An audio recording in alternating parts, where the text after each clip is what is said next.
Hi, I'm Carlos from Mercantilera, Spain. How are you? Very well, how are you? I'm great, thank you. Well, congratulations on the Boogeyman. I have to say that I had a really, really bad time in theater watching it, but in a good way. Yes. I suffered so much. Excellent. But I wanted to start asking you about what do you think about the state of horror cinema recently? Because last year we have Smile, we have Barbarian, for example. This year we have Evil Dead, we have Scream. It seems like there is a space for both, no? For the long franchise and also for the originality as well. Do you agree?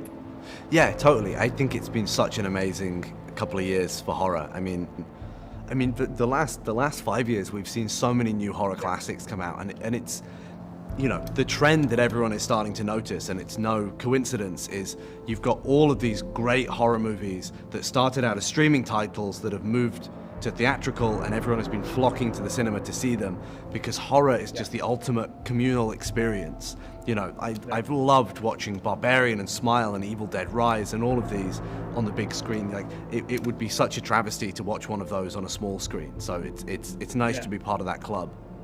And well, of course, Stephen King is a huge name in Hollywood. So I would like to know if you felt the pressure of being the new adaptation. And also regarding other King's adaptation, like, you know, The Shining, It, Dark Tower. Is there anything from those movies that you wanted to keep to the Boogeyman, or you wanted to discard for your movie? Yeah. Wait, what was the first? What was the first question? If you felt the pressure. Oh yeah. Well, yeah. I mean, I tried not to think about it too much. I think if I thought about this film and its place in the Stephen King canon too much, I don't think I would have ever left my trailer. But but we knew that we wanted it to stand shoulder to shoulder with the best of them, and I did go back and watch a lot of those old classic Stephen King movies, and you know, and the more recent ones as well. Like I love Andy Muschietti's It movies, especially the first one. So I went back and watched that, and that had a lot of the kind of playfulness that I wanted with some of these scares. Our movie's a little bit it goes a bit harder with some of the horror than the It movies. The It movies are maybe a bit more playful, but I love the way that he staged some of those scenes, and it was such a fun watch. And well, my last question, back to the Boogeyman. One of the things that I really, really love is the editing. I mean, I remember a lot of beautiful transition between one scene to another, like one door that opens, one door that closes. Yes. So I wanted to ask you, how does a good editing help to tell a horror story?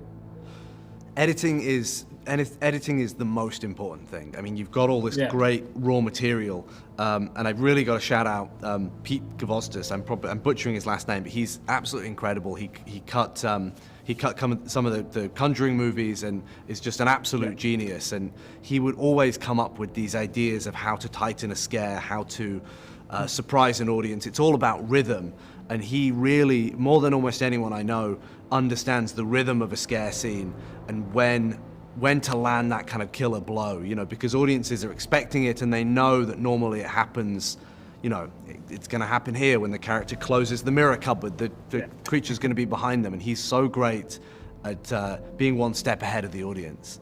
So, and you know, the word we kept coming back to with the editing was purposeful. We wanted everything to feel purposeful. We wanted the cuts between the scenes to feel as though they'd been designed and though there was a team behind this movie that you could trust, that we'd thought about everything, and a lot of that goes down to Pete.